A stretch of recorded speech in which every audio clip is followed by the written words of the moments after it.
Welcome to Mr. Bowman's advisory class. We have a large shout out to the people present today.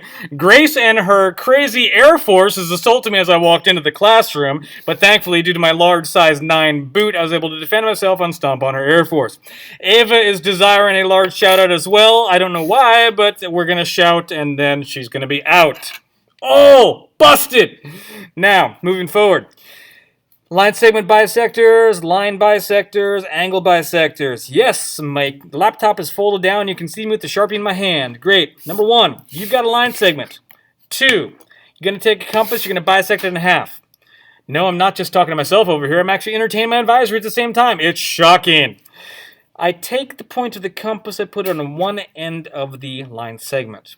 Extend the compass arm out until it's slightly more than half of the line segment. Then sweep an angle. So you make an arc.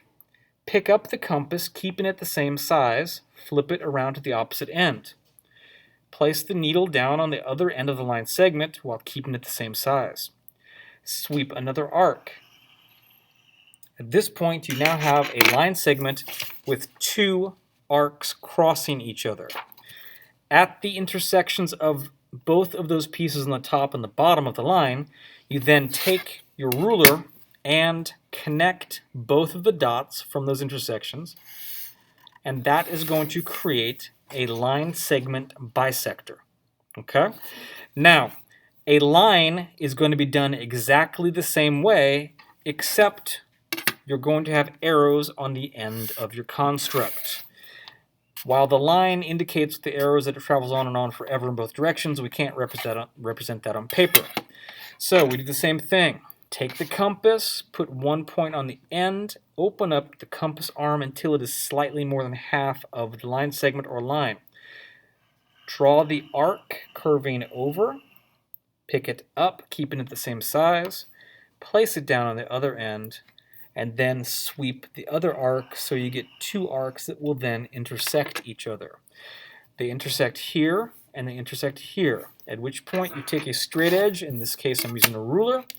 I'm then going to connect both of these down the middle.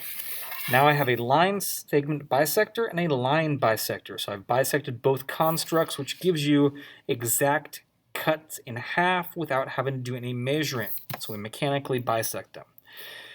Flipping it over to the other side of the paper, we're going to draw an angle. An angle bisector is very similar, but it has a couple of more steps. On the angle we have here, take your compass, put the needle at the vertex of the 2 rays, these segments that are joined together. Adjust the compass arm so it is somewhere in between those lines. It doesn't have to be longer, it doesn't have to be super short. A midpoint guess is pretty good. Then curve out an arc. Okay, I now have an arc cutting across both of the rays from my angle.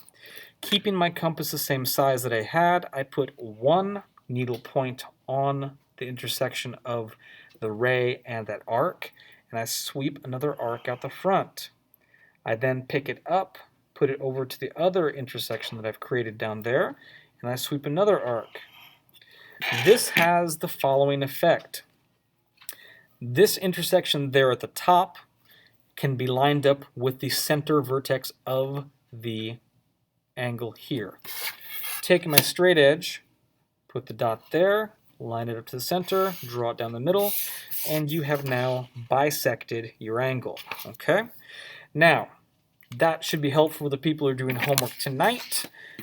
Replay it as necessary. If you get stuck, we'll go over it in class again tomorrow. Good luck.